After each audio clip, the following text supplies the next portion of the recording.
Sultanpur fishing হারবারে মৎস্যজীবীদের নিয়ে এক সচেতনতা শিবির অনুষ্ঠিত হয়ে গেল।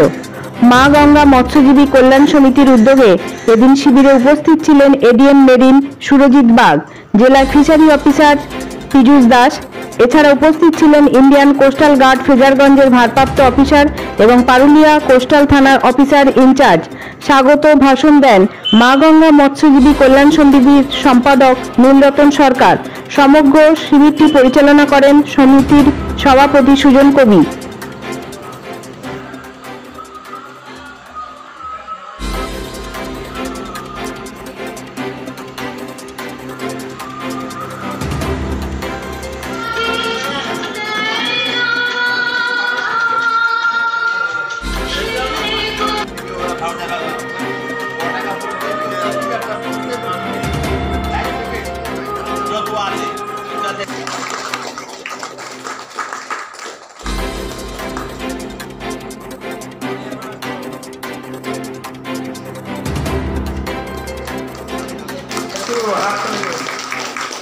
হ্যালো,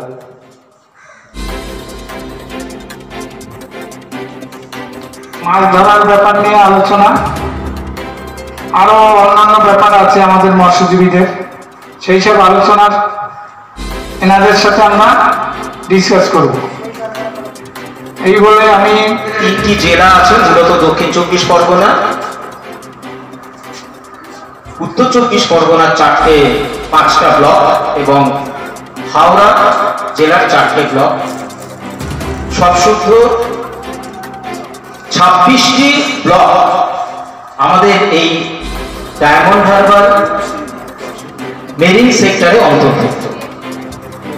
আমরা জেনারেলি সাধারণত আমরা যে কাজগুলো করে থাকি খুব সংক্ষেপে আপনাদের আগে আমি একটু তুলে ধরছি। আমাদের আইএমবিএল প্রধানত বাংলাদেশের সঙ্গে, কারণ মাছ ধরতে ধরতে আমরা বাংলাদেশ সীমানা অতিক্রম করে ঢুকে যাই, আবার বাংলাদেশ তো আমরা কাকে দিচ্ছি ফাঁকি, নিজেদেরকে নিজেরা ফাঁকি দিচ্ছি। সবকিছু সরকারের আর কি মাছ ধরাটা থেকে একটু বিরত থাকার জন্য, আর আইএমবিএল একদম ক্রস করবেন না আপনারা। তো আমাদের জাহাজ 24 ঘন্টায় ওখানে পেট্রোলিং করতে থাকে, তো ওটাই আর কি বলার ছিল।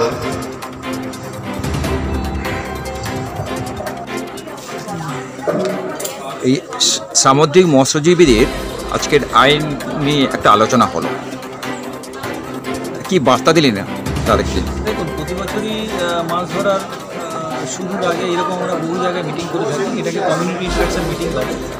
আমরা এই যে 15ই এপ্রিল থেকে 14ই জুন যে মাছ ধরা আইন বন্ধ, সেটা আমরা অলরেডি লাগু হয়ে গেছে, বলবৎ হয়ে গেছে। স্বাভাবিকভাবে এই আইনটাতে এই সময়টাতে মৎস্যজীবীদের করণীয় কী বা আগামী মৎস্য সিজনে কী কী করতে হবে বা কী করা উচিত নয়, কারণ আমরা প্রবলেমের সম্মুখীন হই। অ্যাকচুয়ালি সামুদ্রিক মাছ ধরার পেশাটা মানে কঠিনতম পেশা বলা যায়। সেই কঠিনতম পেশায় যারা যারা করে তাদেরকে একটু সচেতন করা, তারা সবাই হয়তো ব্যাপারগুলো জানে, আইনগুলো জানে, কিন্তু একটা মগজ ধোলাই করা প্রতি বছরই আমাদের করতে হয়। যে আপনার লাইসেন্স সঙ্গে সঙ্গে রাখা, আপনার রেজিস্ট্রেশন সঙ্গে রাখা, পরিচয়পত্র সঙ্গে রাখা, ইন্স্যুরেন্সটা করতে বাধ্যতামূলক, এই আইনগুলো আমাদের ওদেরকে বলে নিতে হয়। বা life saving jacket, life saving বয়া যেগুলো মানে আত্মসুরক্ষার জন্য, সেগুলো যাতে নৌকোয় থাকে সেগুলো মগজ ধোলাই করার জন্য আমরা বিভিন্ন জায়গায় করে থাকি। এই বছর এই ব্যান করে শুরু হয়ে গেছে, সেই জন্যই আমরা আজকে মৎস্যবন্দরে সুলতানপুর হারবারে আমরা আজকে প্রথম মিটিংটা করলাম মা গঙ্গা মৎস্যজীবী সংবাদ সমিতি। আপনার নাম আর ডেজিনেশন?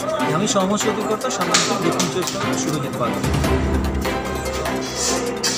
আপনি কি করেন? আমি মৎস্যজীবী, আমি হুগলি নদীতে মাছ ধরি, আমাদের এইটা পেশা, আর আমরা এটাই করেই খাই। সরকার আমাদের কোনো সাহায্য করে না। আমরা সরকারের কাছে আবেদন করছি আমাদের পাশে থাকুক, আমাদের সুযোগ সুবিধা দিই। আমরা এটা নিয়েই আমরা মানে সরকারের কাছে আবেদন রাখছি। আর দীর্ঘ 8 বছর ধরে আমাদের এইটা মানে অনেক মানে ঝড় এটা ওটা করে আমরা নিজের জীবন হাতে নিয়ে আমরা মাছ ধরি। যখন কোনো বিপদে পড়ি তখন মনে হয় যে আমাদের বাচ্চা কাচ্চা কে দেখবে, বা আমরা কি করে বাড়ি ফিরতে পারবো কি না, কি তাদের কে ইয়ে করবে, কিভাবে আমরা তাদের ইয়ে করবো। আমাদের যখন মাছ হয় বা হচ্ছে মাছ জালে পড়লে তখন আমাদের সবার মুখে আনন্দ থাকে, মাছ যখন হয় না তখন আমাদের নিরাশ হয়ে বাড়ি। তাহলে আমরা তখন আমাদের ছেলেপুলেদের মুখে কী করবো, সেই সব আমাদের চিন্তা হয়। নিজের একটা বাড়িতে স্বামী অসুস্থ আছে, তা সত্ত্বেও সেই অসুস্থ স্বামীকে নিয়ে আমি জালি। কত বছর ধরে এই 8 বছর থেকে 8-9 বছর ধরে আমাদের এই পেশা কেন বেছে নিলে? কি করব, সরকার যদি না আমাদের কোনো সুযোগ সুবিধা দেয়, এত মানে কাজ বাজ আসছে আমাদের কোনো তো দেয়ই না, তাহলে আমাদের সংসার চালাবো কি, বাচ্চা কাচ্চার মুখে কী দেবো? সেই হিসেবে আমরা এই পথটা আমাদের বেছে নিতে হবে। এখন কি ভালো সংসার চলে? মোটামুটি চলে। এই সরকার এই 2-3 মাস আমাদের বন্ধ করে দিচ্ছে, আমরা সংসার কি করে টানবো? আমরা সংসার টানতেই পারছি না। কি চাইছেন আপনারা? আমরা চাইছি সরকারের কাছে যে আমাদের যেটা সরকার আমাদের দেবে বলেছে আমাদের হাত, সেটা আমাদের যেন সরকার দেয়। আমরা কোনো সুযোগ সুবিধা সরকারের কাছে কিছু পাইনি। এটাই আমাদের সরকারের কাছে আবেদন বা আমাদের কাছে আর্জি, এটাই সরকারকে আমি বলতে চাইছি। আপনার কি নাম? আমার নাম বন্দনা মণ্ডল।